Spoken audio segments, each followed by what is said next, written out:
오늘도 지난주에 이어 독일의 레오나르도 다빈치라 불리우는 알브레이트 듀러의 작품을 한 번 더 살펴보려고 합니다.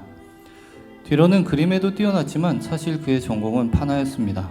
그래서 듀러를 살펴보면서 그의 판화 작품을 그냥 지나치는 것은 큰 손해라는 생각이 들어 오늘 한 번 더 살펴보려고 합니다.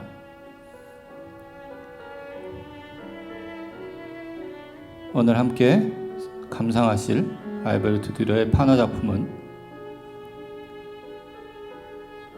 요한계시록 시리즈입니다.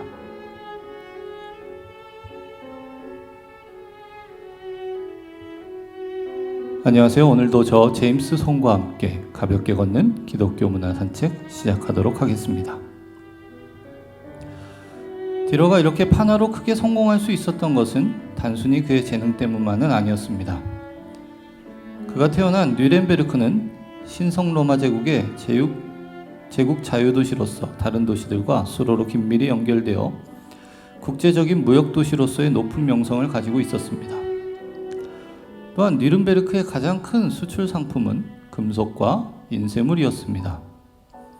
뉘른베르크는 전 세계에서 가장 인쇄술이 발달한 도시였습니다.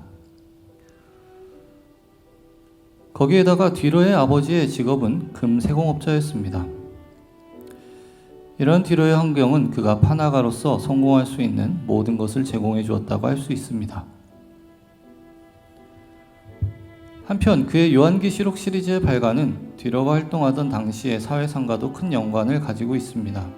1490년 기독교 종말론적 사상으로 대중화된 유럽 전역에는 전 세계가 1500년대 초반에 멸망할 것이라는 믿음이 널리 퍼져 있었다고 합니다. 그도 그럴 것이 1453년에는 오스만 제국에 의해 건국 이래 2200년을 이어져온 로마 제국, 즉 비잔티움 제국이 정복당한 일이 있었습니다. 교통과 무역의 요지인 콘스탄티노플이 장악되었고 이 때문에 유럽은 큰 공포에 휩싸여 있던 시기였습니다. 이런 오스만 투르크의 확장과 더불어 많은 설교자들이 16세기 초에 도래할 종말에 대해 설교하기도 했습니다. 이러한 위협을 듀러는 자신의 이 목판화에서 여러 모양으로 표현하고 있습니다. 특별히 그의 작품 가운데 터번을 쓴 오스만 투르크인들이 등장합니다. 그들은 이교도 고문관과 구경꾼 또는 사탄의 동조자로서 등장합니다. 이런 방식으로 묘사된 투르크인들은 계시록의 사건에 의해 결국 무너지고 말 비기독교 신앙의 상징같이 묘사되고 있습니다. 듀러의 요한계시록 15장면을 담은 목판화는 1498년에 출판되어 당시의 유럽 상황과 맞물려 빠른 속도로 유럽 전역에 퍼져나갔고 그에게 큰 명성을 가져다 주었습니다. 시리즈 작업은 듀러의 첫 이탈리아 여행 중인 1494년에서 95년 중에 시작되었으며 1498년에 뉘른베르크에서 라틴어와 독일어로 15페이지 분량의 책으로 동시에 출판되었습니다. 듀러는 이 시리즈의 발행인이자 판매자였으며 책을 출판하고 저작권을 만든 최초의 예술가가 되었습니다.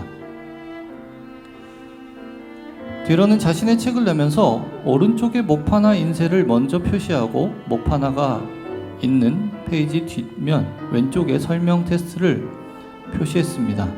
그런데 이것은 텍스트가 일반적으로 상황에 맞는 이미지보다 먼저 표시되었던 15세기 후반에 일반적으로 수행되었던 작업을 뒤집는 것이었습니다.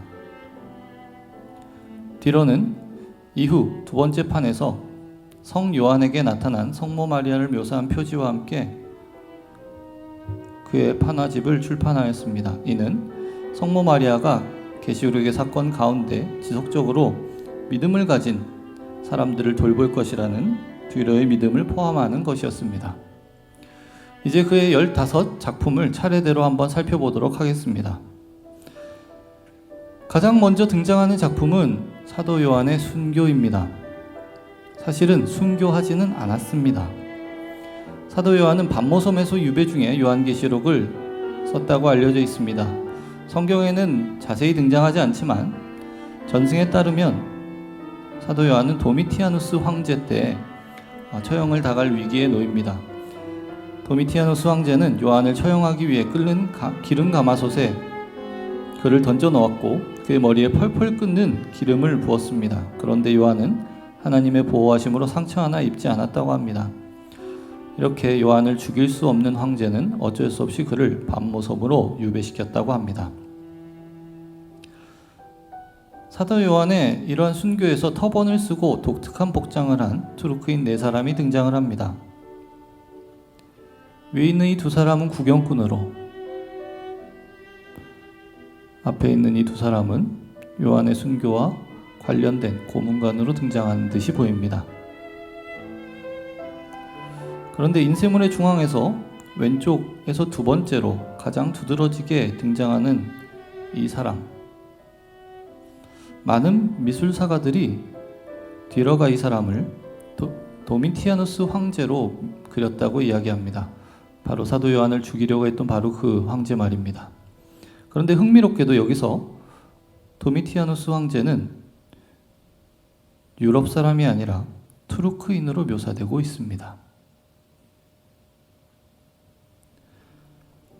그 다음 작품으로는 사도 요한의 7촛대의 환상입니다. 이 작품은 요한계시록 1장 12절에서 16절의 내용을 아주 직접적으로 묘사하고 있습니다.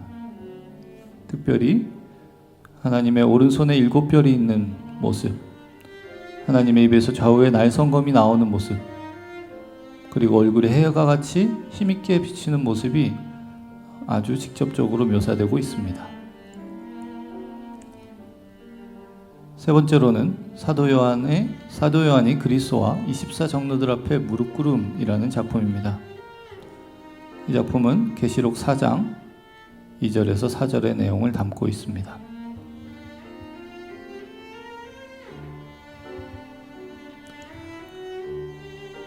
네 번째로 등장하는 계시록의 네 기수, 이 작품은 뒤로의 요한계시록 시리즈 중에 가장 유명한 작품입니다. 이 작품은 7개의 인 중 처음 4개의 인이 떼어질 때의 모습을 묘사합니다. 4개의 인과 4명의 기수는 차례대로 정복, 전쟁, 기근, 사망입니다.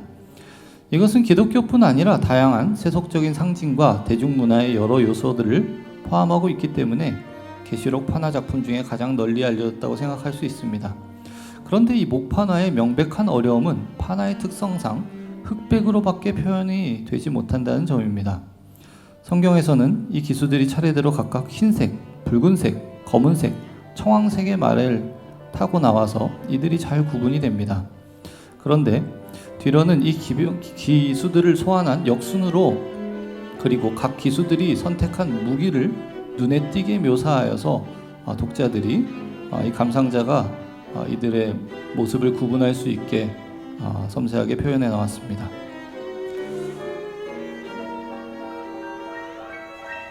이 작품은 요한계시록 6장 1절에서 8절의 내용을 담은 그림입니다.